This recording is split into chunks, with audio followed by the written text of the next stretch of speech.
So hey guys, welcome back to new video. So आज का video होने वाला है बीपीसीसी 103 की एग्जाम इंपॉर्टेंट ऑल टॉपिक्स पे। सो इस वीडियो में हम लोग कवर करेंगे ये 3 साल के क्वेश्चन पेपर्स को, जो कि होगा 2020 दिसंबर, 2022 जून, 2022 दिसंबर सेशन के। तो आगे सबसे इम्पोर्टेंट टॉपिक जो कि है मनोविज्ञान के सिद्धांत, व्यक्तित्व के मनोविज्ञान सिद्धांत।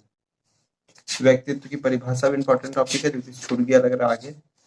व्यक्तिगत भिन्नताएं, व्यक्तित्व की परिभाषा ये आने की चांसेस रहती है। इसको अब तो 100% याद करके रहिएगा। 5 क्वेश्चन मैं बहुत इंपॉर्टेंट बताऊंगा, जो कि होंगे। पहला है ये व्यक्तित्व की भिन्नता, जिसको आपको एकदम रात में से भी कोई उठा के पूछ दे, नींद में भी, तो भी आप बता दे।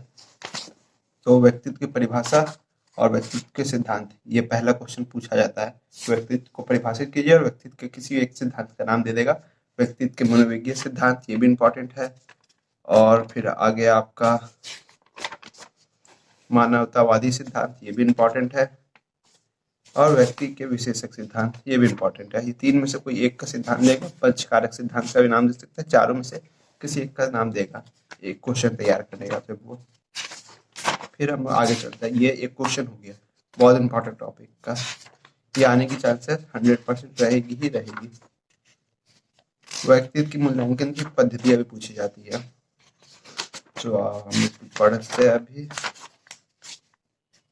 व्यक्तित्व का मूल्यांकन और इसके उपयोग, ये इम्पोर्टेंट है, पढ़ लीजिएगा। आपको इन फ्यूचर साइकोलॉजी में तो बहुत काम देगा। व्यक्तित्व मूल्यांकन की विधियां, यह पूछा जाता है। शॉर्ट टाइप में पूछेंगे, हो सकता है जिसमें एक क्वेश्चन में सेक्शन, मतलब एक से पार्ट, 2 पार्ट हो जाता है, जिसमें 5-5 नंबर में, वो वाले सिस्टम में पूछा जाता है अक्सर। आया हुआ है जून 2022 में। सो इसमें आपको ये सब लिखना पड़ेगा। प्रेक्षण, साक्षात्कार, इंटरव्यू, व्यक्ति सूचियाँ, पर्सनालिटी, इन्वर्टरीज, और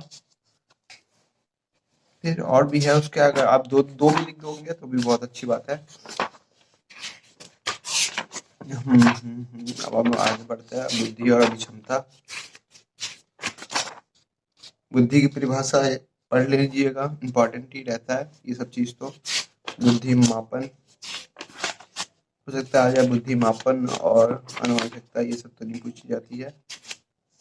सिर्फ इम्पोर्टेंट टॉपिक कवर हो गया। बुद्धि के सिद्धांत, जेम्स लैंजे सिद्धांत आता है खास करके, और भी 2 सिद्धांत है।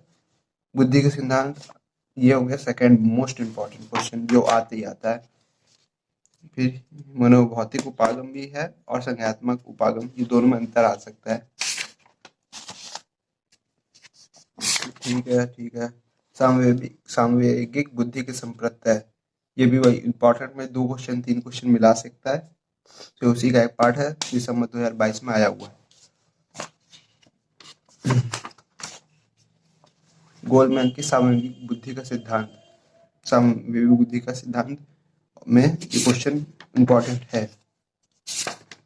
तो सबसे इम्पोर्टेंट सामवेगिक बुद्धि का संप्रत्यय नहीं, क्या था ना, बुद्धि के सिद्धांत, ये इसमें आगे वाले में आएगा। स्पीयरमैन का बुद्धि का द्विकारक सिद्धांत, या सेकंड थर्ड मोस्ट इम्पोर्टेंट है।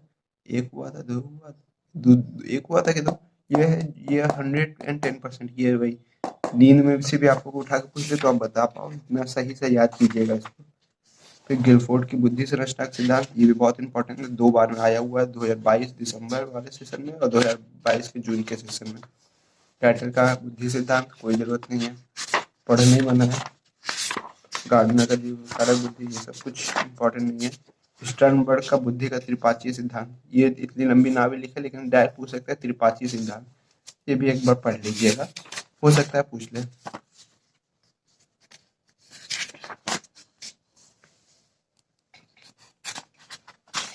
आगे बढ़ते हैं, जल्दी।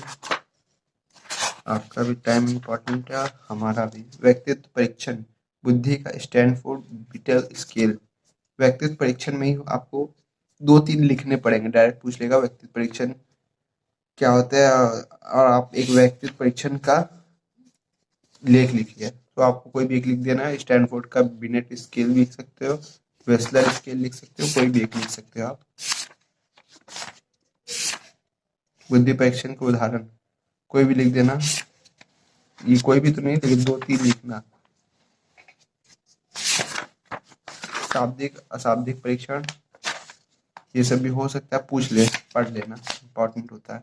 बुद्धि परीक्षण के बाद विषय ये एक बार आया है, गलती से कोई क्वेश्चन घुमाना रहता है क्योंकि 8 में से 5 क्वेश्चन करने रहते हैं, तो कुछ भी वो पूछ सकता है और 3 क्वेश्चन आपको और सेक्शन में छोड़ दिया जाता है कि आपने उसमें से 5 तो कर ही लो, कम से कम 50 नंबर का आपका पेपर रहता है। अभिक्षमता को परिभाषित कीजिए और उसके स्वरूप बताइए। ये भी एक क्वेश्चन होता है, अभिक्षमता में से क्वेश्चन पूछा जाता है। अभिक्षमता और उपलब्धि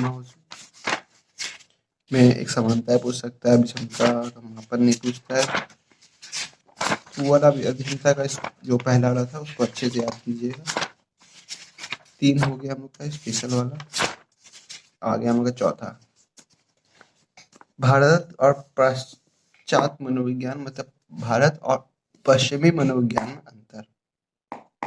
ये थर्ड हो गया होगा, तो फोर्थ, रात को कोई भी उठा के पूछ ले या नहीं भी उठाए तो भी आप लोग याद को इतना अच्छे से याद करना कि ये चीज तो पता रहे, ये एक कॉमन सेंस से भी कि क्या होता है मेन अंतर। तो ये चीज तो एकदम अच्छे से याद कर लेना। इसमें पूरा चैप्टर ही उस पर डिपेंड है, तो जितना अच्छे से पढ़ोगे उतना, अगर 6 पेज पढ़ के 2 पेज भी लिख दोगे तो बहुत बड़ी बात है, क्योंकि 2 पेज कॉपी में वहाँ 3-4 पेज खिंचा जाता है। उसकी हर एक अच्छी चीज पढ़ना, समझना। भारतीय मनोविज्ञान में क्या है, ऐतिहासिक स्रोत कहाँ से मिला, अगर कमी हो तो आप सेकेंड ईयर की बुक में उसकी बहुत अच्छे से डेफिनेशंस दी गई है और थर्ड ईयर में भी और बढ़ा दिया गया है। कहाँ से योग, सब चीज के बारे में थोड़ा सा पढ़ के सबको थोड़ा सा एक टॉपिक में खींच देंगे, बवाल हो जाएगा एग्जाम में, एग्जामिनर खुश हो जाएगा। इसमें आता है सबसे अनुसार, पाश्चात्य मनोविज्ञान के अनुसार आत्म पहचान एवं आत्म और संप्रत्यय पर चर्चा कीजिए। और यही चीज पूछा जाएगा। भारतीय मनोविज्ञान के अनुसार आत्म पहचान और आत्म संप्रत्यय दोनों में से कोई एक पूछ सकता है, भारतीय वाले सिस्टम में से, या और वो भारतीय और पश्चिमी मनोविज्ञान में अंतर पूछ सकता है, नहीं तो ये वाला पूछेगा। ये दो में से पूछेगा ही पूछेगा। तो आत्म पुरुष और जीव ये भी पूछता है। आत्म पुरुष और जीव ये भी पूछता है ज्यादातर। देखो लिखा है उधर, पुरुष जीव व्याख्या, आत्म पुरुष और जीव की व्याख्या 2022 दिसंबर में आया हुआ है ये क्वेश्चन। अहम और अहंकार में अंतर पूछ सकता है, क्या है, क्या समानता है, क्या है, कुछ भी पूछ सकता है। ये सब चीजें तो इम्पोर्टेंट है, जिस पे मैंने आपको बता दिया। खंड 4 में आ गए हम लोग। अभी प्रेरणा ये भी इम्पोर्टेंट टॉपिक है। ये सबसे लास्ट 5वां, नींद में से उठा ले, सुबह पूछ ले, कभी भी, कई दफा आया हुआ है, दिसंबर 2020 में आया हुआ है। ये अभिप्रेरणा को परिभाषित कीजिए, ये पहला। फिर अभिप्रेरणा को परिभाषित कीजिए और अभिप्रेरणा के प्रकार बताइए। अभिप्रेरणा को परिभाषित कीजिए और अभिप्रेरणा के सिद्धांत पे चर्चा कीजिए। कोई भी पूछ सकता है। मैस्लो की आवश्यकता पदानुक्रम भी इसी से संबंधित है, क्योंकि बहुत सिंपल होता है, आप एक बार पढ़ लोगे तो आपको याद हो जाएगा। तो बस इस चैप्टर में इतनी कहानी है। फिर हम लोग नेक्स्ट चैप्टर की तरफ बढ़ता है। आत्मविद्धि पे पूछ सकता है, आत्मविद्धि के प्रकार और तरीकों पे चर्चा कीजिए। तो ये तो भाई तुम लोग खुद पढ़ोगे कि तुम लोग आत्मविद्धि की बहुत जरूरत है, चलो भी पढ़ लेना। सृजनात्मकता की प्रगति और पहलू ये भी इम्पोर्टेंट है। 2020 दिसंबर वाले सेशन में आया हुआ है, मेरी शायद असाइनमेंट में भी आया था ये। प्रगति और पहलू और विभिन्न सैद्धांतिक परिक्षेपों पर चर्चा कीजिए, परिभाषा और आकलन कीजिए। घुमा फिरा के ये क्वेश्चन डाल सकता है। वो यहाँ पे भी लिखा है, सृजनात्मकता के पहलू, सृजनात्मक क्या और अवस्थाएं, सृजनात्मकता के उपागम, ऐसा कुछ भी घुमा के पूछ सकता है। तो इससे आप लोग सृजनात्मक के सहसंबंध, ये भी एक इम्पोर्टेंट टॉपिक है, इसको भी आप लोग बहुत अच्छे से पढ़िएगा। सृजनात्मकता का आकलन, बोला नहीं जा रहा है यार, सृजनात्मकता। तो गाइस ये कहानी इसकी यहीं ख़त्म हो गई। तो एग्ज़ाम इम्पॉर्टेंट वीडियो में आप सभी का बहुत, जिन्होंने देखा बहुत खुशी से उन सभी का स्वागत हुआ और अब ख़त्म हुआ। और आपको किसी भी तरीके के अन्य इग्नू से रिलेटेड कोई भी डाउट हो तो आप मुझे कमेंट कर दीजिएगा और इस वीडियो पर लाइक करना मत भूलिएगा। और अगर आपको चैनल से में BA PCS से रिलेटेड है आप, तो आप चैनल को सब्सक्राइब भी कीजिएगा। सो गाइस मिलते हैं नेक्स्ट वीडियो में। So guys tata bye bye. जाओ यार अब पढ़ाई करो, सकता है एग्ज़ाम हो, एग्ज़ाम का टाइम देख रहे हो।